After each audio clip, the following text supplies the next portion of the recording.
Bonjour à tous. Merci d'être venus pour notre webinaire sur le décryptage de l'édition 2023 des journées françaises du test logiciel qui ont lieu au mois de juin au Beffroi de Montrouge. Donc voilà. Donc on va démarrer. Ce qu'on va vous présenter lors de ce webinaire, avant de démarrer déjà, je vous propose de couper vos micros, de couper vos caméras, afin de permettre que la présentation soit le plus fluide possible.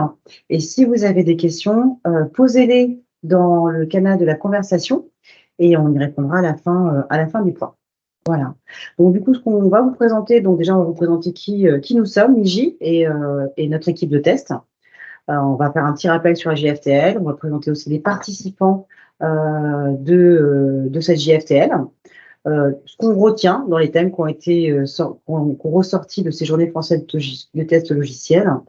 On va faire un résumé de la première journée, qui est la journée sur les tutoriels, et un résumé sur les différentes conférences qui ont été marquantes. On ne fera pas toutes les conférences, mais celles qui ont été les plus intéressantes, et on fera une conclusion ensuite. Alors déjà, une petite présentation de Niji. Donc, qui nous sommes?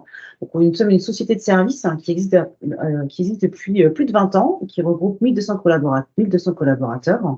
Donc, en fait, on est spécialisé dans la transformation digitale qui pourra accompagner nos clients. Donc, ça va d'une agence de design au conseil, au développement à travers notre filière technologie. On a aussi une filière data et IA qui est fortement sollicitée actuellement, ce qui est normal, une filière cybersécurité et une filière Salesforce.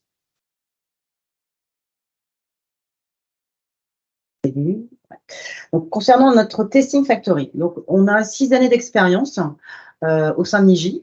Cette Testing Factory a 6 ans. Elle regroupe 85 collaborateurs spécialisés dans le test avec différentes spécialisations, parce qu'effectivement, sur le test, il n'y a pas que des testeurs fonctionnels, les spécialités sont très variées et on porte toutes les spécialités chez Niji.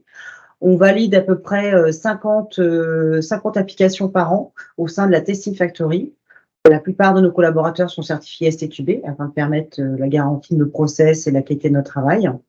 On fait aussi des missions, pas mal de missions d'audit et d'expertise auprès de nos clients. On est de plus en plus sollicités là-dessus de par nos experts, dont moi. Donc, on en fait un peu plus de 10. Nous, en fait, au travers de notre Testing Factory, on a également des tests automatiques qui tournent chaque jour, donc à peu près 10 000 sur nos différents projets. Et nous avons différents projets au forfait et d'accompagnement pour nos clients, au nombre de 10 actuellement. Donc, nous avons toute la stack d'outillage qui nous permet de supporter cette Testing Factory. Donc, effectivement, nous avons les connaissances sur les différents produits de marché qui sont la plupart du temps chez nos clients, mais aussi celles chez Niji au travers de la gestion de tests, des tests de performance, d'automatisation, de la sécurité, de l'industrialisation, de l'accessibilité, de l'éco-conception et du cloud. Donc, sur l'automatisation, il y a beaucoup de logos, parce qu'effectivement, il y a beaucoup d'automates. Et tous les ans, il y en arrive des nouveaux. Donc, on fait de la recherche et des POC sur ces outils-là.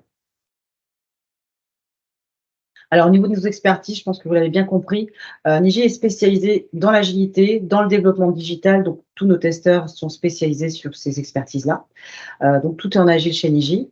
Donc, effectivement, nous avons des expertises sur l'automatisation, les tests de performance, les tests de sécurité qui sont plutôt portés par notre filiale en cybersécurité. Tout ça aussi, aujourd'hui, on est en train de développer tout ce qui est intelligence artificielle au sein de la Testing Factory. Donc, les outils commencent à arriver. Donc, restez jusqu'à la fin. On va vous en parler à la fin. Et au niveau des tests fonctionnels, bien sûr, on fait des tests fonctionnels, des tests en agilité, qui est notre forte expertise. On fait des tests multi-device, du crowd testing, du green testing, beaucoup de missions de conseil et de méthodologie et aussi l'accompagnement au contrôle d'accessibilité de nos applications. Là, je vais laisser la main à Céline. Allume ton micro, Céline. Merci.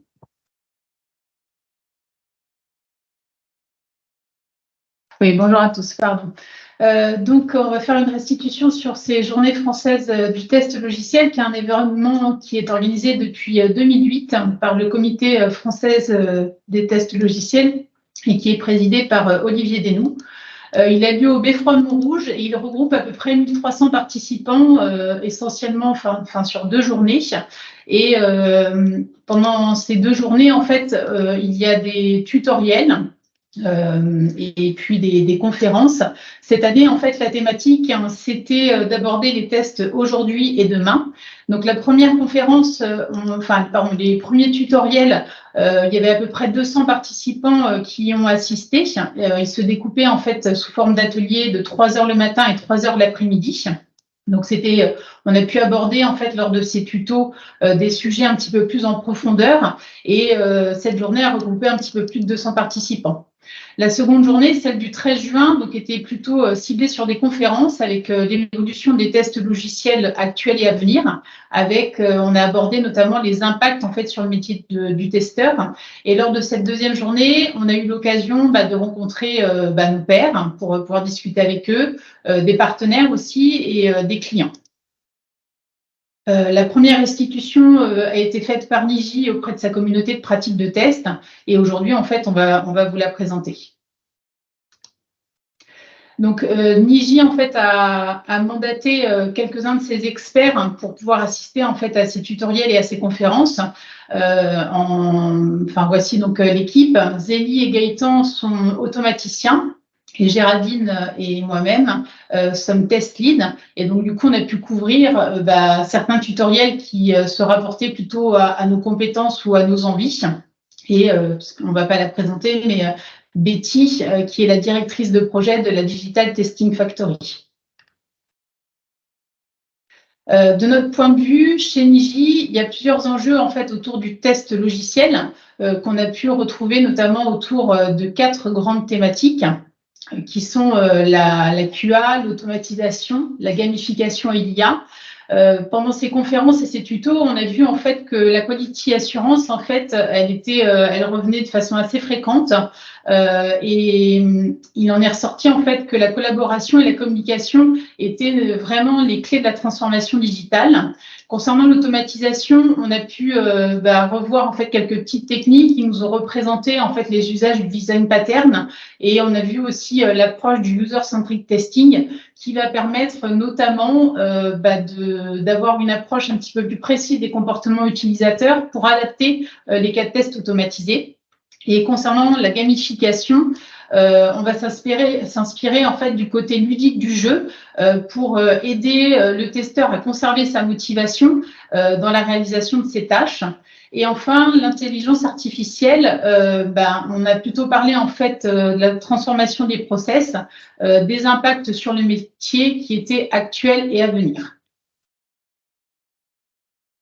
Donc, on va pouvoir vous présenter en fait les tutoriels. Donc, lors de ces tutoriels, il y avait différentes thématiques qui étaient abordées et qui étaient assez variées. Elles étaient notamment axées en fait sur les méthodes de test et l'automatisation. Et avec Zélie, on a pu donc assister à ces tutos et on les a choisis par rapport à nos fonctions, par rapport à nos savoir-faire, par rapport à nos envies de découverte. Et on a essayé d'approfondir en fait certaines méthodes, certains outils. Et notamment sur l'automatisation et les pratiques de test pour qu'on puisse après faire partager notre communauté de pratiques de test et notre communauté aussi de pratiques de test techniques. Et donc, on va pouvoir vous présenter ça dès à présent et je laisse la parole à Zélie pour présenter le premier tutoriel. Bonjour à tous. Alors moi, j'ai assisté au tutoriel 50 nuances d'Agile. Donc déjà, le titre 50 nuances d'Agile, c'est parce qu'il n'existe pas un Agile ou une méthode Agile pour réussir sa transformation. Au début du tutoriel, il y a 3 sociétés qui ont fait des Rex pour présenter en fait comment ils ont réussi leur transformation avec le BDD, la gamification ou l'automatisation. Et suite à ces 3 Rex, il fallait choisir un atelier pour expérimenter ces pratiques. Moi, j'ai choisi, car c'est un peu mon dada, l'atelier automatisation avec l'outil Playwright. Playwright, je ne connaissais pas du tout, et en fait, c'est un outil open source qui est maintenu et sponsorisé par Microsoft. Ce projet, il a démarré en 2020 et il gagne de plus en plus en popularité, et vous allez comprendre pourquoi en fait. Parce qu'en fait, dès le démarrage du tutoriel, il fallait installer l'outil et ça a été hyper rapide. Il ne faut pas 2 heures pour installer et la prise en main, elle est vraiment rapide. En termes de périmètre, on peut effectuer des tests IHM et API. durant le tutoriel, on a vu juste les tests IHM. Donc, en fait, on ne peut pas réaliser en tout cas de tests mobiles a priori pour l'instant avec cet outil. C'est un outil qui est multinavigateur. Donc, on peut réaliser des tests avec WebKit, Chromium et Firefox. Et il est multiplateforme. Donc, on peut réaliser sur du Windows, du Linux, du macOS, intégré dans une CI/CD ou non, en mode headless ou non. Il supporte plusieurs langages de programmation, TypeScript, JavaScript, .NET, Python, etc. C'est un outil qui est très configurable. En fait, il possède un fichier qui permet d'effectuer, par exemple, des rejeux, de choisir d'effectuer les tests sur tel ou tel navigateur, et sinon d'effectuer également aussi des tests en parallèle. En termes d'exécution, il est très rapide. Il est connu pour être plus rapide que Selenium, par exemple. Il possède un outil de recorder qui permet de récupérer les XPath les plus stables possibles et d'effectuer aussi des tests de comparaison d'images de manière très simple. Il possède également un outil de débugage très pratique.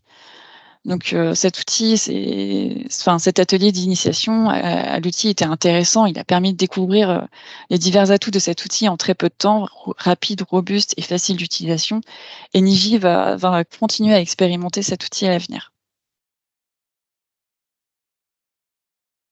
Voilà. Je te laisse prendre la suite, Céline, pour le tutoriel numéro 2. Donc moi j'ai assisté au tutoriel en fait animé par Olivier Desnoux sur la valeur du testeur. Il y a un premier constat qui a été fait pour indiquer que le développement logiciel il était en constante évolution et que du coup le rôle du testeur l'était tout autant.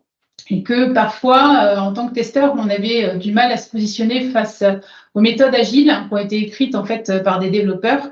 Et du coup, le tuto devait nous aider à montrer que l'activité du test, elle avait une réelle valeur. Aujourd'hui, en fait, le testeur, il a un rôle participatif, mais son activité principale, ça va être de détecter des bugs.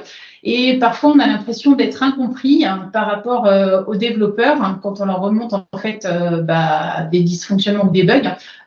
Et du coup, il devait en fait, ce tutoriel devait nous aider à pouvoir mieux communiquer avec lui et faire comprendre aux développeurs ou à toute autre partie prenante que les dysfonctionnements étaient avec une valeur peut-être réelle et qu'il fallait les traiter concrètement.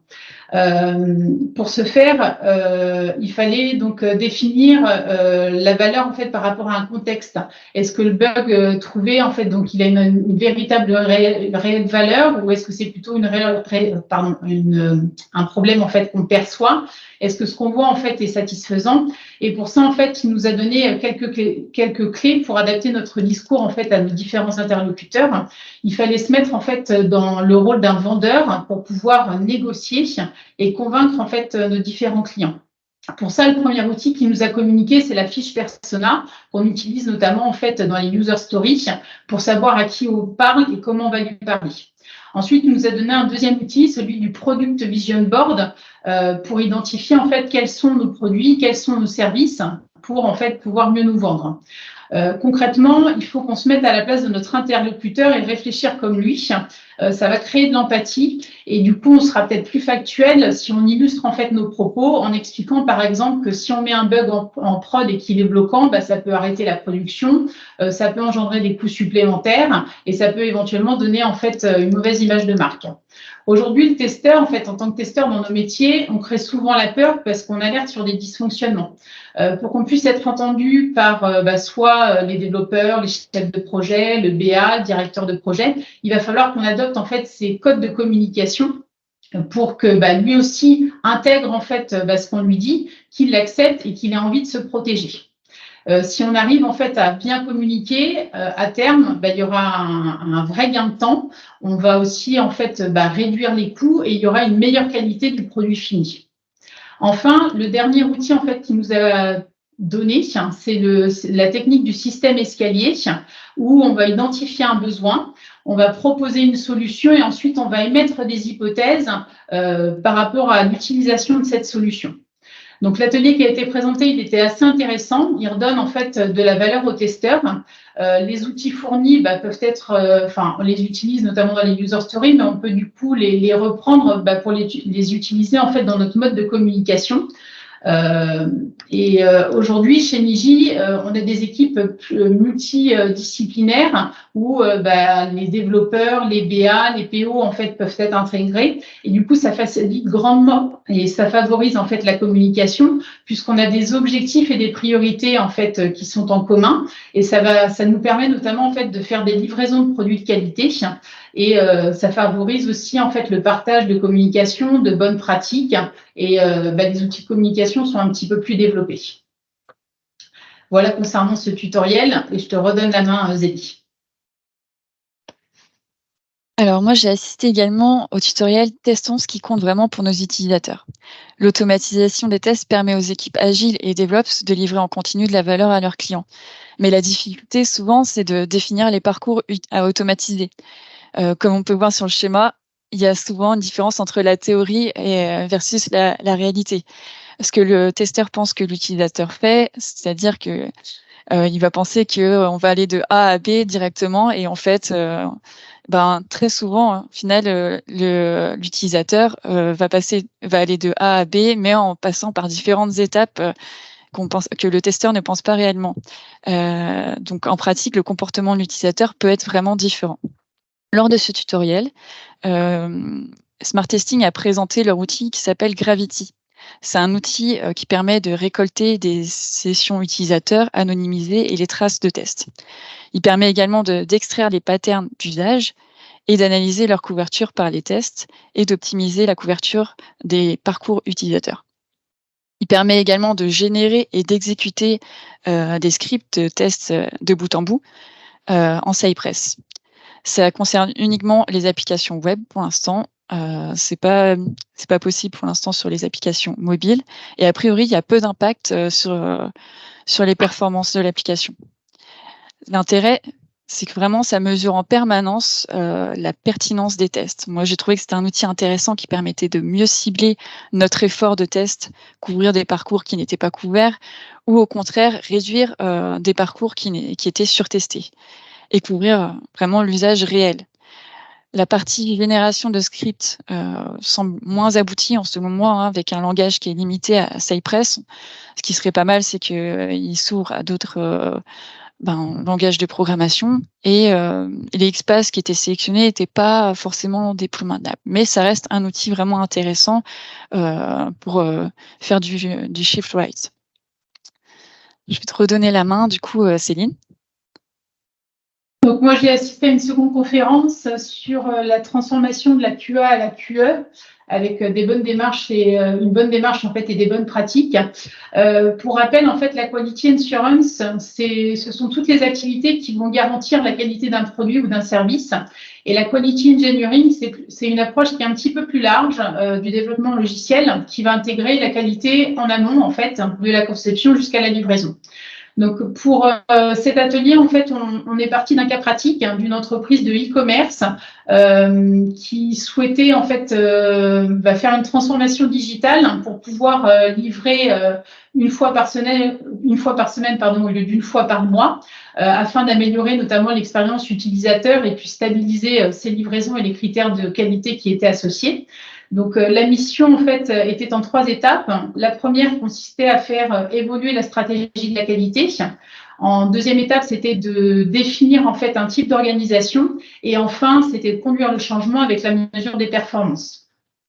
Dans la définition de la qualité, en fait, on a mis en pratique, il y avait plusieurs pratiques, en fait, qui étaient proposées. Par exemple, le shift left, avec le TDD, le clean code, l'automatisation, l'acculturation en fait et la formation en fait des équipes QA avec par exemple de l'example mapping, des revues d'architecture, des TNR automatisés et ensuite il y avait aussi le shift right dans lequel on pouvait faire éventuellement en fait des tests de prod, de la supervision et du monitoring des performances, des processus de livraison. Donc ça, c'est quelques pratiques en fait qui nous ont été données. Et ces pratiques, elles vont permettre en fait de mettre en place la culture de la qualité en fait dans l'entreprise pour garantir des produits qui soient qualitatifs dans un temps de livraison en fait assez court. Donc la deuxième étape, c'était l'apprentissage du type d'organisation. Donc il y avait deux types qui étaient proposés, le NoQA, où là il n'y avait pas en fait de quality assurance opérationnelle dans l'équipe, et du coup la qualité incombait davantage aux équipes de dev. Ça permettait notamment le déploiement en continu et rapide. Et la deuxième technique, c'était le QA avec le coaching, où là, les testeurs soutiennent en fait les développeurs dans l'effort de qualité. Donc là, le partage des responsabilités est important. En fait, la qualité n'est plus l'affaire en fait de la QA, mais elle est l'affaire de tous. Et ça peut permettre notamment d'industrialiser les tests en les automatisant. Enfin, concernant la conduite du changement, ils nous ont montré qu'il fallait mesurer les performances en mettant en fait, par exemple, des KPI où il y a une priorité sur la qualité par rapport à la quantité. Et il fallait aussi suivre les évolutions de la quali et faire un retour aux équipes pour s'assurer en fait que la transformation et la qualité de la transformation soient pérennes. Par rapport en fait à cet atelier, on se rend compte que la transformation de la QA à la QE, en fait, c'est une tendance qui est importante dans le monde du logiciel. Elle va permettre d'atteindre ce qu'on appelle la quality at speed. Et ils nous ont proposé notamment le framework qui a été développé par Jean-François Frézy qui s'appelle MAMOS. Et ça permet en fait de comparer, de comprendre toutes les interactions entre les différents systèmes connectés et d'être plus efficient et de pérenniser en fait les efforts de transformation. Concrètement, pour moi, en fait, la quality engineering, c'est l'avenir de la qualité logicielle, puisqu'elle va fournir en fait des produits qui seront plus sûrs, ils vont être aussi plus performants et conformes en fait aux attentes des utilisateurs. Voilà pour ce dernier tutoriel. Je vous propose à présent de passer en fait aux conférences. Donc, comme pour les tutos, les conférences étaient assez nombreuses et elles étaient toujours sur la thématique en fait des tests aujourd'hui et demain. Au sein de l'équipe, on a choisi, comme pour les tutos, des compétences qui nous parlaient le plus, soit sur l'automatisation ou sur les pratiques de test. Et je vais laisser du coup la parole à Gaëtan pour nous présenter la gamification. Bonjour à tous. Première conférence sur la gamification qui a été réalisée par deux personnes de Sogeti qui sont à l'origine du jeu 1001 tests, qui est un jeu basé sur le principe du 1000 bornes en fait pour réaliser une campagne de test, une campagne de validation. Donc ils ont déroulé la conférence en 4 parties. La première partie c'était vraiment sur le rappel de ce que c'est la gamification, le côté universel, ludique, les règles, le gain d'expérience de l'utilisateur. Deuxième partie qui était la partie principale, mais c'est pas forcément la plus intéressante, c'était la genèse et la construction du jeu 1001 tests, donc des objectifs qui s'étaient fixés, de s'approprier des concepts autour du test, du vocabulaire, les premiers réflexes, de faire un jeu qui soit un icebreaker, de s'amuser, de communiquer, de moderniser aussi l'image du test. Donc ils sont partis de cette idée-là, ils ont retracé un peu toutes les étapes de conception et de production du jeu, donc trouver le principe, trouver les règles, les sponsors, l'éditeur, le design, etc. La troisième partie de la conférence, c'était probablement la plus intéressante, c'était l'utilisation qu'ils en ont de ce jeu en termes de retour d'expérience. Il est utilisé sur plusieurs formats. Donc déjà, la JFTL, il avait déjà été présenté l'année dernière. Donc là, il était à nouveau ici cette année.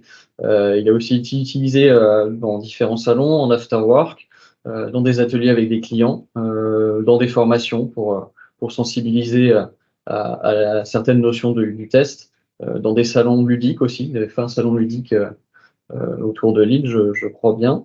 Et là où c'était intéressant, c'est qu'effectivement, il pouvait adapter le jeu en fonction du public pour insister sur certains sujets du test. Par exemple, sur la notion d'automatisation, dans des cadres d'ateliers ou de formation, on fait une première partie en retirant la bonne pratique automatisation. On voit qu'on n'arrive pas à faire la partie, on voit que c'est un échec. Et on refait une deuxième partie avec la bonne pratique, et là, on voit que tout est OK. Et donc, ça permet une sensibilisation à cette notion d'automatisation.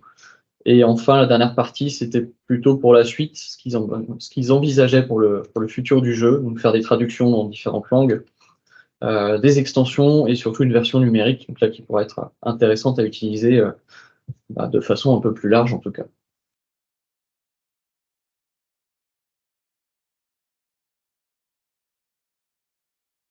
Bonjour à tous.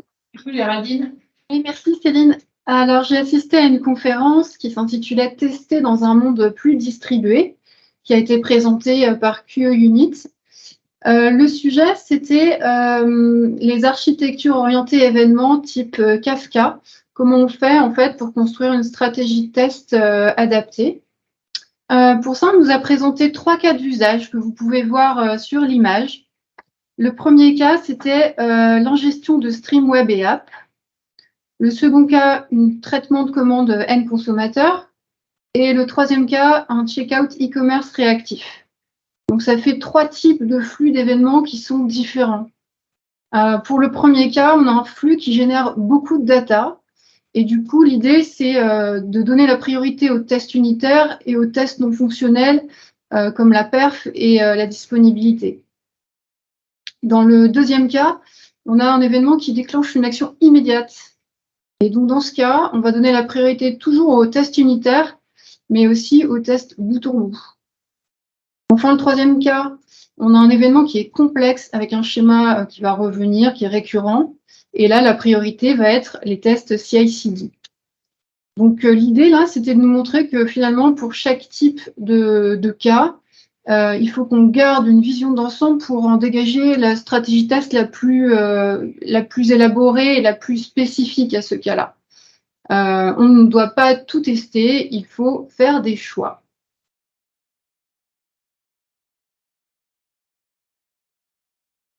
Zélie.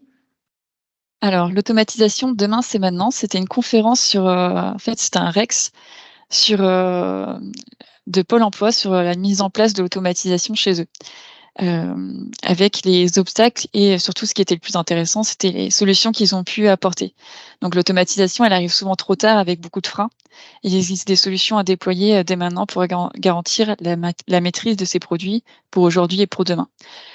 Donc moi, je vais vous évoquer un peu les points marquants et les obstacles qu'ils ont pu rencontrer et les solutions qu'ils ont apportées.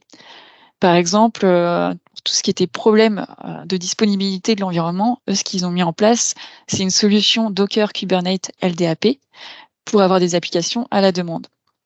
Tout ce qui était problème de web services non disponibles, ils ont mis en place des bouffons au plus tôt avec des warmock ou des mock serveurs, des bouffons type maison. Pour tout ce qui était problème de jeu de données, ce qu'ils ont choisi de faire, c'est de maîtriser les données en faisant des images de base complètes, en réduisant leur jeu de données ou en faisant des créations à la demande.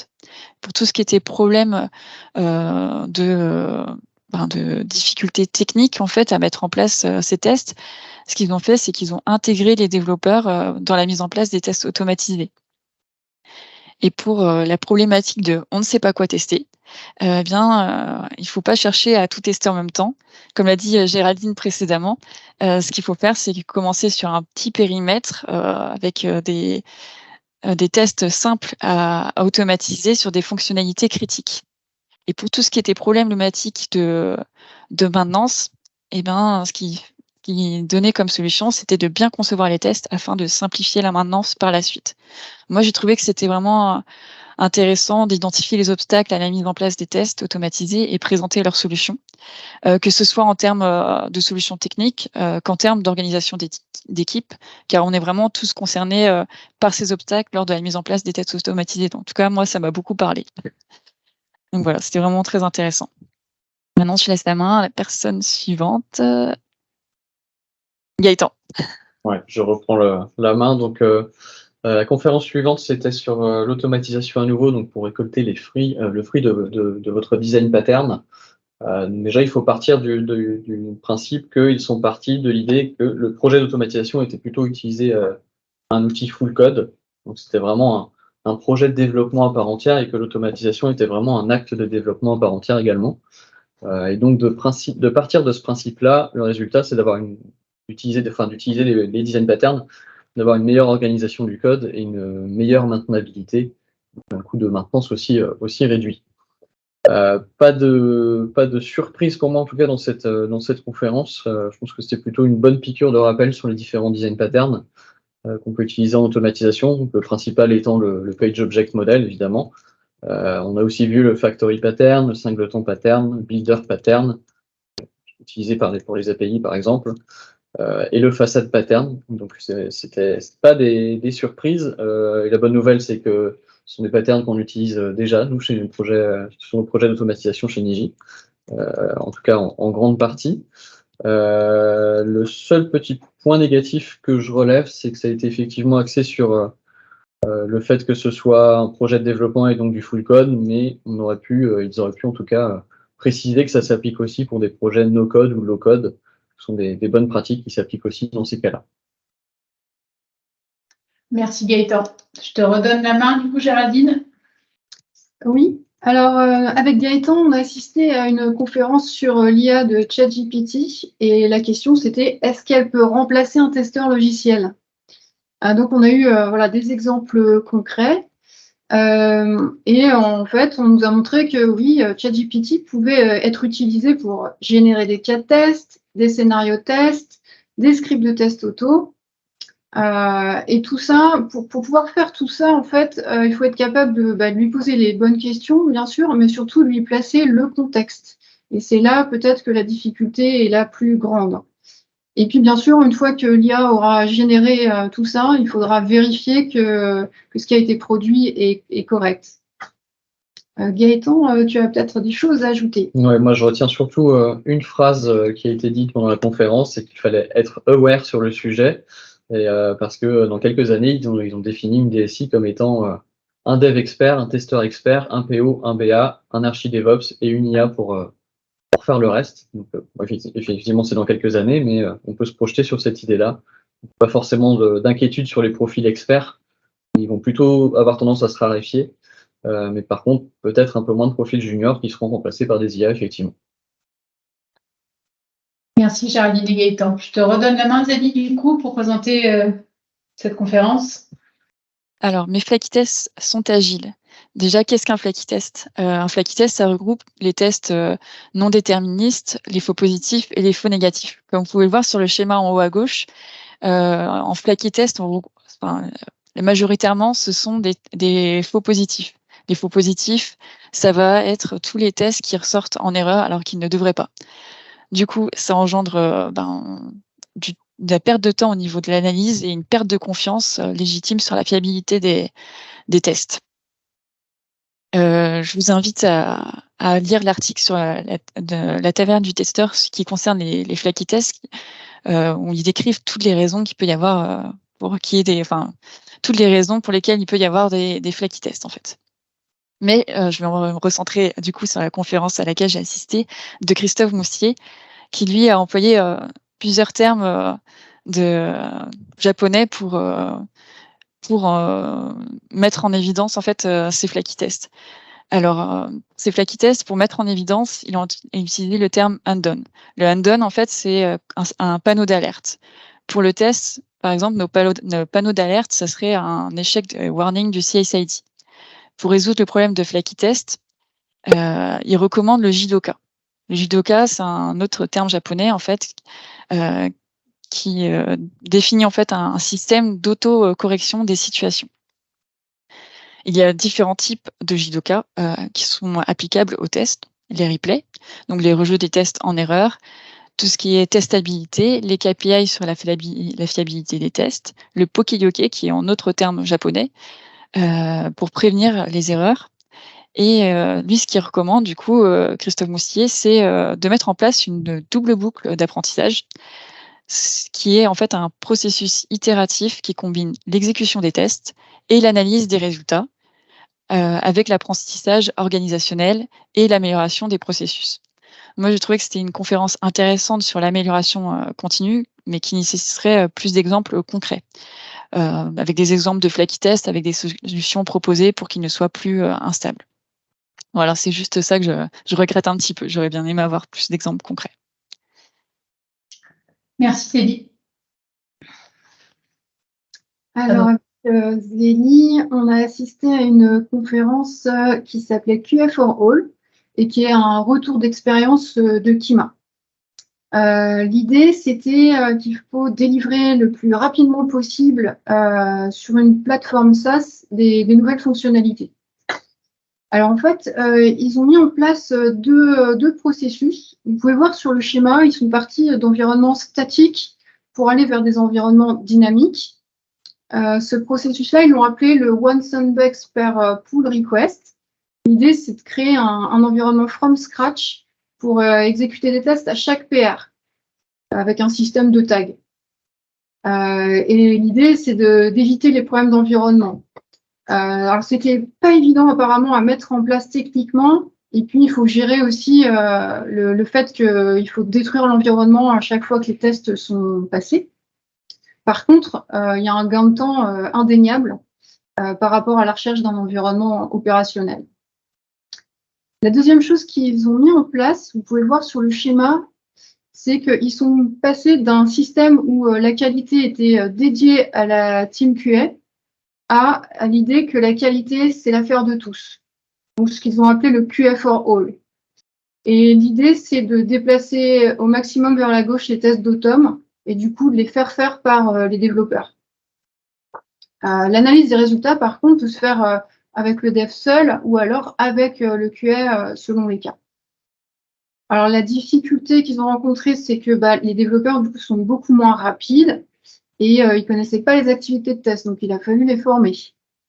L'avantage, par contre, c'est qu'ils ont vu une augmentation du taux de couverture des tests et que c'était rapide puisque ça se passait au cours du sprint.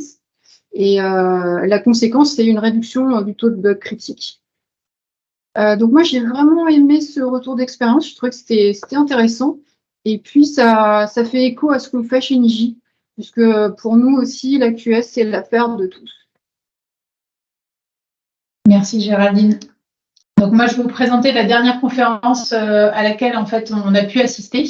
C'était sur l'apprentissage des données d'usage pour créer des tests de bout en bout qui soient plus pertinents. Elle a été présentée donc cette conférence par Julien Bottella.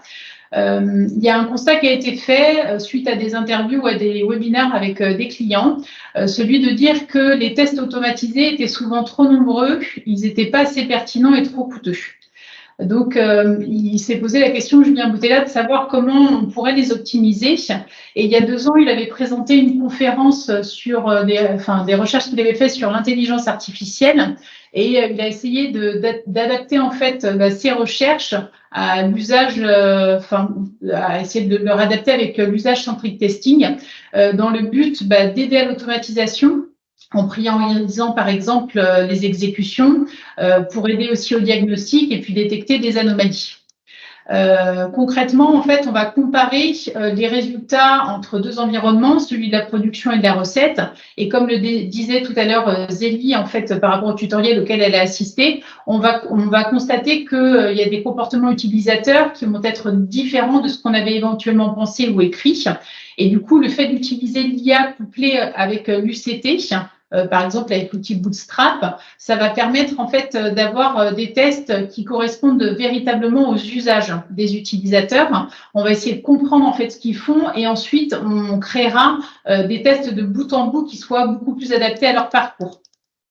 Donc, cette approche, en fait, elle va avoir des gains multiples, puisqu'on aura une vraie couverture de tests via l'analyse en fait des parcours utilisateurs. Il y aura aussi un gain de temps, puisque les scénarios seront mis à jour via des scripts automatisés. Donc, il y aura une accélération en fait de l'exécution des tests auto. On sera sûr aussi d'avoir toutes les couches applicatives qui seront testées. Et enfin, on aura une vraie base de tests qui sera en fait qualitative, avec des tests qui seront à la fois pertinents, plus complets et vraiment centrés sur les usages utilisateurs. Donc, l'approche en fait qui a été proposée, je pense qu'elle est assez innovante et elle va permettre en fait de créer des suites de tests automatisés qui vont correspondre véritablement aux usages et qui seront beaucoup plus pertinents et moins coûteux. Donc, toutes ces conférences, elles sont disponibles sur le lien de CFTL qu'on pourra en fait vous joindre dans la conversation des webinars. Vous pourrez notamment en fait consulter peut-être les supports qu'ils nous ont présentés. N'hésitez pas à y jeter un œil. Et pour le mot de la fin, pour nous, en fait, la promesse sur la thématique des tests aujourd'hui et demain était partiellement tenue, puisqu'on s'attendait à avoir un petit peu plus de retour d'expérience sur l'intelligence artificielle et son utilisation en fait dans les tests. Ça a été néanmoins en fait des journées en fait qui ont été assez enrichissantes dans lesquelles il y a eu de bons rappels, notamment sur les terminologies, sur les bonnes pratiques de test, sur les processus aussi, et ça nous a permis de prendre un petit peu de hauteur en fait sur la transformation digitale et de découvrir de nouveaux outils comme Playwright et Gravity. On se rend compte aussi que l'utilisation de l'IA, en fait, dans les pratiques de test, va permettre de nous faciliter un petit peu la vie, puisque ça va permettre notamment d'automatiser certaines tâches, de générer des tests, de les exécuter, éventuellement de les réparer, de détecter des bugs. Mais l'arrivée de l'IA, en fait, va avoir un impact assez fort, en fait, sur les méthodes et sur nos métiers du test, puisque le testeur va devoir développer de nouvelles compétences et connaissances pour pouvoir utiliser cette nouvelle technologie.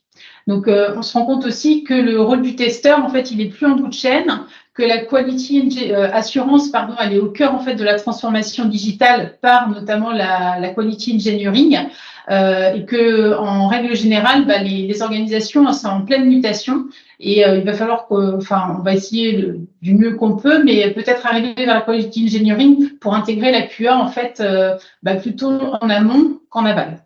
Et je vais laisser la parole maintenant à Betty, qui va faire un petit retour d'expérience en fait par rapport à Niji, et elle parlera un petit peu plus en fait de l'intelligence artificielle. Merci Céline et merci à tous. Donc effectivement, ces journées JFTL, on a appris plein de choses, comme disait Céline. C'est aussi le reflet, en fait, on a découvert des choses, mais c'est venu aussi confirmer notre savoir-faire au travers de différentes thématiques, des formations, de l'automatisation, des outillages, etc. et des pratiques agiles. Effectivement, chez Niji, l'automatisation, elle est intégrée sur l'ensemble de nos projets pour le time to market de nos clients. Donc, on l'a fait au plus tôt avec les différents outillages.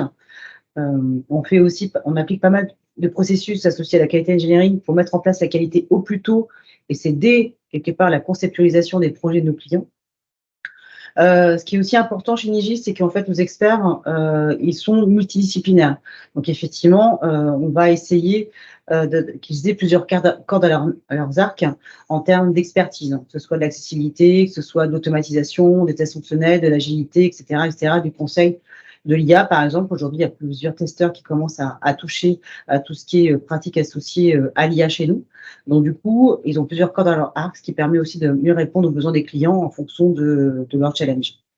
Au niveau de la forge d'outillage que je vous ai présentée au démarrage, elle évolue tout le temps. Elle va encore, je pense que dans 6 mois, il y aura encore des nouveaux outils associés au fait, je pense qu'on y mettra ChatGPT, c'est obligé. On n'a même plus le choix aujourd'hui, et c'est juste une évidence. Voilà, on a rajouté Playwright dans cette forge. Aujourd'hui, on commence à le déployer chez certains de nos clients. Même si on avait des doutes au départ, faut pas, voilà. Quand on voit un automate qui a 2 ans qui a 2 ans, on se dit mais voilà, c'est quoi sa pérennité? Puis bon, on est quand même convaincu. L'expertise de Niji aussi, elle est portée par les gens. S'il n'y avait pas ces experts au milieu de nos équipes, on ne porterait pas autant cette expertise-là. Donc, effectivement, c'est avant tout les gens.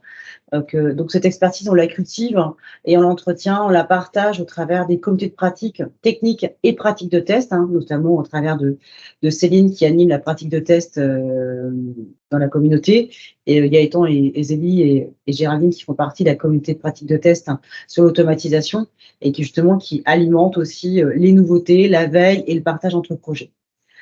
Donc, je vais passer à la partie intelligence artificielle. Céline, je vais te proposer d'y aller. Donc, en fait, donc chez Niji, c'est lancé. Voilà. Aujourd'hui, chez Niji, c'est lancé. Donc aujourd'hui, l'innovation chez Niji, on en fait tout le temps pour être au plus proche des besoins de nos clients. Donc aujourd'hui, c'est vrai que dans le cycle d'innovation, on parle d'exploration, d'expérimentation et d'industrialisation. Aujourd'hui, on est sur un marché où les outils, entre guillemets, sont en retard par rapport au potentiel qu'on voit arriver dans les entreprises et ce qu'attendent les entreprises. Tout le monde veut faire de l'IA. Voilà, tout le monde veut mettre de l'IA pour augmenter la productivité, baisser les coûts et aller plus vite. Sauf qu'effectivement, les outils ne sont pas alignés aujourd'hui encore avec ça. Ça évolue tous les jours, ça va très très vite et c'est pas si simple que ça en fait. C'est pas aujourd'hui la solution miracle. On voit les promesses, mais aujourd'hui, il n'y a pas de solution clé en main que tout le monde peut appliquer, ça c'est une évidence. Mais ça revient à ce qui a été dit sur la conférence sur l'IA pendant les JFTL. Donc au niveau NIJI, en tout cas, on est à la fois en phase d'exploration parce que ça bouge beaucoup les outils. Toutes les semaines, il y a des nouveaux outils. À la phase d'expérimentation, on est déjà en phase d'expérimentation sur nos projets. Donc on fait les choses de manière intelligente. On fait des POC sur des projets pour s'assurer de la pratique. Est-ce que c'est rentable, voilà, on va pas se voiler la face. Est-ce que ça apporte de la qualité, du confort aussi pour nos métiers? Et voir aussi, du coup, comment on industrialise ça sur les prochains projets pour que ce soit clé en main pour les testeurs et aussi les former à ces outils-là. Donc, je ne parle pas que du test, il y a aussi la partie développement qui est impactée par les IA, mais effectivement, on est déjà en train de mettre ça en place. Donc, sur la partie outillage, j'en ai déjà parlé. Aujourd'hui, sur la partie automatisation, l'idée c'est qu'on utilise ChatGPT et Copilot aujourd'hui, même s'il y a des nouveaux outils qui commencent à être apparemment plus puissants que Copilot. Aujourd'hui, Nishi est en train de benchmarker ces outils-là en les expérimentant pour savoir quel est le meilleur des outils. ChatGPT et Copilot aujourd'hui commencent à être intégrés dans les usages de l'automatisation des tests en cas des développements. Parce qu'effectivement, ChatGPT, c'est un super problem solver. Ça, il faut pas se voiler la face. Copilot permet aussi d'accélérer aussi les développements. Et donc ça, on les intègre, on commence à les intégrer. Donc les IA, est-ce que c'est bien ou pas bien? De toute façon, on n'a pas le choix. Il faut falloir qu'on y aille. Ils sont puissants, ils sont évidents. Et aujourd'hui, les effets, on les voit déjà sur la qualité des développements et le confort des développeurs. Ça, c'est inéluctable. Alors aujourd'hui, si on recentre sur la partie testing, les IA, on commence à les voir apparaître dans des automates. Aujourd'hui, quand on tape IA et testing, c'est les automates qui apparaissent. C'est ce qui est plus ou moins normal. Même si on pourrait voir demain des usages beaucoup plus puissants d'une IA sur le testing. Toutefois, sur la partie automatisation de test, on regarde ce que nous, on a déjà vu, notamment avec Testim qui est déjà utilisé chez nous. Voilà, les experts automaticiens ont des doutes en disant ça parle d'IA, mais on a l'impression que ce sont de très bons algos. Donc, il y a quand même des doutes en fait sur l'usage sur ce que contiennent les automates aujourd'hui. Ils sont plus puissants qu'il y a un an, ça on le voit bien par rapport à différentes fonctionnalités en termes d'automatisation, correction automatique de cas de test, maintenance automatique, du recording. Il y a quand même pas mal de choses qui sont intéressantes, comme l'a développé Zélie tout à l'heure. Mais aujourd'hui, je pense que dans 6 mois, on aura des automates encore plus puissants qu'aujourd'hui. Donc les cas d'usage, ils sont déjà là, on commence déjà à les appliquer, notamment sur l'automatisation, comme j'ai déjà dit. Aussi sur la conception des cas de test. Aujourd'hui, ChatGPT fait la conception de cas de test. Donc aujourd'hui, les IA ne viennent pas remplacer les testeurs, ils viennent augmenter l'usage des testeurs. C'est pour ça que Céline parlait d'expertise, de dire voilà, aujourd'hui, les testeurs vont avoir une IA pour travailler avec eux, comme les automates à un certain moment donné, et viennent augmenter, améliorer son confort, éviter les tâches répétitives. Et le testeur, en fait, il va avoir toute son expertise pour guider l'IA vers le bon endroit. Mais l'IA ne vient pas remplacer et ne remplacera pas. Ça, c'est sûr. Donc, il y a toujours ce côté créatif, intelligence, par rapport à l'application, par rapport aux besoins clients. Ça, c'est une évidence. On voit aussi une valeur de l'IA sur la génération des jeux de données. Donc ça, c'est un des prochains chantiers qu'on doit mener. Génération de jeux de données, c'est la plaie des développeurs et c'est la plaie des testeurs et des automaticiens. Donc on voit bien qu'il y a une forte valeur ajoutée qui va arriver sur la génération des jeux de données. Sur du data drift, aujourd'hui, la notion de data elle devient de plus en plus importante dans les applications. On pense qu'il y a aussi des cas d'usage sur l'accessibilité, la compatibilité qui peuvent être intéressantes. Nous, ce qu'on est persuadé, c'est que une des grosses valeurs des IA, ça va être tout ce qui est, par exemple, comme Llama, on est des intelligences artificielles qu'on entraîne sur nos propres projets, sur les propres applications, et qui vont répondre, par exemple, au lieu d'avoir parce qu'effectivement, avec l'agilité, on n'a pratiquement plus de documentation. Il n'y a plus de cahier des charges, il n'y a plus de specs. On a des US. Les US sont jetables. Donc aujourd'hui, la connaissance fonctionnelle est dans la tête des gens.